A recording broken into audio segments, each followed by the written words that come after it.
couple young kings. How do you spend over £100 million, bring in a world-class manager, sign one of the most charismatic strikers in football history, yet still finish 6th in the Premier League?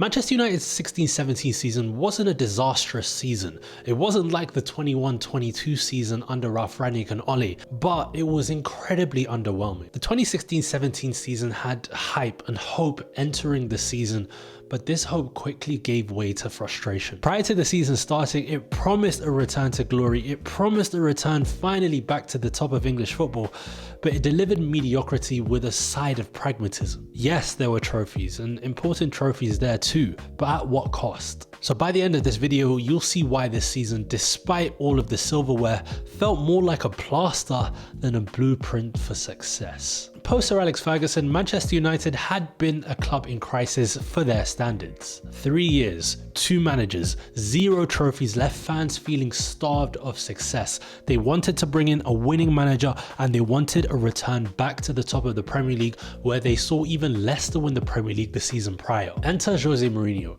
the man with the trophies wherever he'd gone. The season prior, things didn't work out at Chelsea, but this was a sign for Jose Mourinho to come back with a bang, because his arrival wasn't just exciting, it was symbolic. What made this move so interesting for Manchester United and Jose Mourinho is that before Sir Alex Ferguson retired, he sounded out to Jose Mourinho asking whether he would want to take over Sir Alex Ferguson. Mourinho couldn't accept this because he had an agreement in place with Chelsea, but this was Mourinho's time to finally join the red side of Manchester, because Jose Mourinho was supposed to be the man that brought Manchester United back to the top of English football. And the club backed him. They delivered a blockbuster of a transfer window. Coming in from Villarreal, it was Eric Bailly, a strong, commanding presence, and he looked like one of the long-term plays that Manchester United could do. Then it was Henrik Mkhitaryan. He was the Bundesliga player of the season in the season prior, and he looked like the creative genius, and he could have added that little bit of flair that Manchester United needed. On a free transfer, it was Zlatan Ibrahimovic. We know him as a larger-than-life superstar,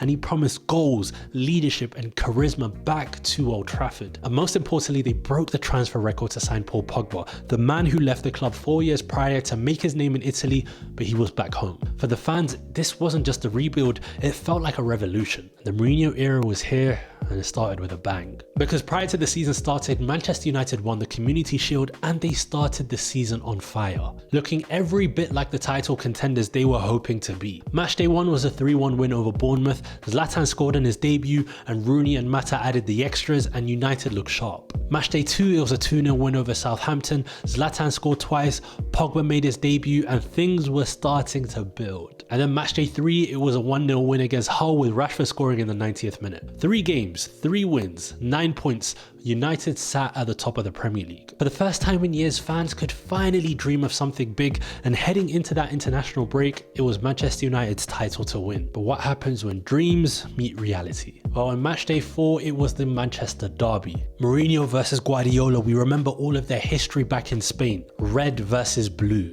The stakes couldn't be higher for this game, but what happened on the pitch? Manchester United in the first half were completely torn apart. Kevin De Bruyne was pulling the strings and Kelechi Iheanacho added the final touches. I mean, a Zlatan goal did give Manchester United hope, but the 2-1 loss was not just a tactical defeat. United were outplayed, outthought and out of ideas. And from there, the fallout was immediate. They ended up losing 3-1 to Watford, and then it was a 1-1 draw against Stoke. By match day 7, Manchester United slipped to 6th, a position they would incredibly occupy for 18 consecutive weeks. But the problem about this season was that just wasn't a slump, it was a new normal. Because what was the defining part of this league campaign for Manchester United? To give you some examples, there was a 0-0 draw against Burnley, 38 shots, no goals, and Tom Heaton put on a masterclass. There was a 1-1 draw against Bournemouth where Zlatan Ibrahimovic missed a penalty and Martial missed some chances. And then it was a 1-1 draw against Everton where Manchester United conceded a 94th minute penalty. These weren't just isolated incidents,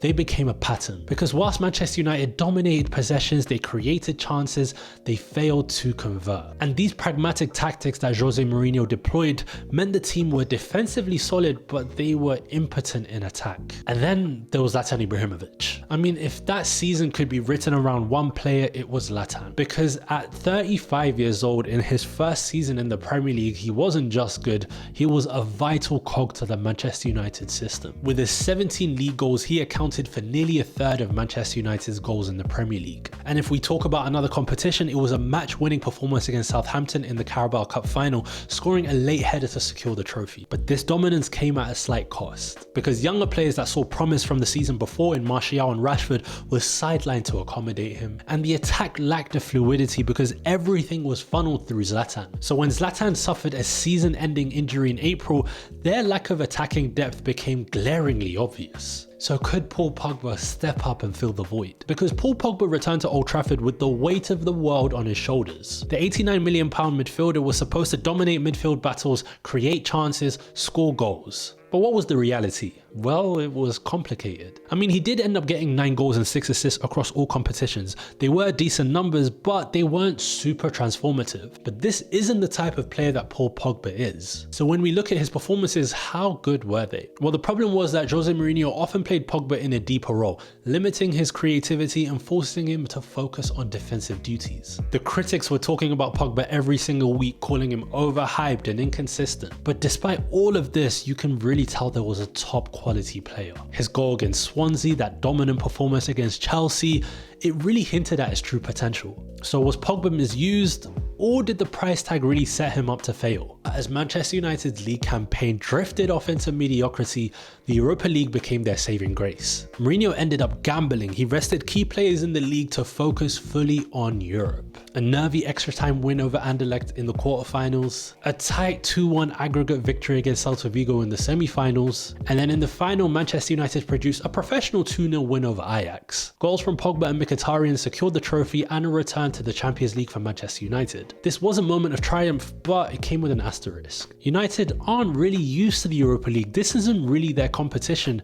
and it was a stark reminder of how far they'd actually fallen. So yes, Manchester United's 2016-17 season, it was a paradox. Yes, they won 2 trophies, or a treble, and they qualified for the Champions League, but their 6th place league finish and their uninspiring football left fans questioning whether this was actually progress or it was just papering over the cracks. This wasn't a team ready to compete for the biggest prizes, it was a team caught between ambition and reality, maybe weighed down by its own hype. So is this the most underwhelming Premier League season ever? Could be, probably, because I remember the hype going in. Everyone remembers the Stormzy advert when Pogba joined that game against Southampton. Things were looking really good at the start of the season, but when you look at the end of it, it was nowhere near that level. But as we'd learn in years to come, things would actually start to get worse. So if you enjoyed this breakdown, don't forget to like, share, and subscribe. What do you think was the biggest issue in 16-17? Was it Mourinho? Was it the players? Was it the system? Let us know down below in the comments. And we'll see you soon for another video.